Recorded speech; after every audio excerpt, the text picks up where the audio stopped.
सरस्वती नमस्तुभ्यं वरदे कामरूपिणि विद्यारंभं करिष्यामि सिद्धिर्भवतु मे सदा. இன்றைய தினம் நவராத்திரி 9ஆம் நாள் நம் திருநெல்வேலி கனக மகாலட்சுமி தாயார் சரஸ்வதி அலங்காரத்தில் சேவை சாதிக்கிறார். வெண்பட்டு சாத்திண்டு, சர்வாபரணங்கள் சாத்திண்டு, கைகளில் வீணை வாசிப்பது போல் ஒரு அற்புதமான அலங்காரம் நம் தாயாருக்கு இன்று சாத்தப்பட்டிருக்கிறது.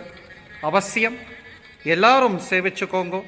இதை சேவித்து கொண்டிருக்கும் அனைத்து பக்தர்களுக்கும் சகலவிதமான வித்யையும் வித்யாலக்ஷ்மி அனுக்கிரகம் செய்த பிரார்த்திக்கிறேன். ஜெய் சீதாராம், ஜெய் கனக மகாலட்சுமி.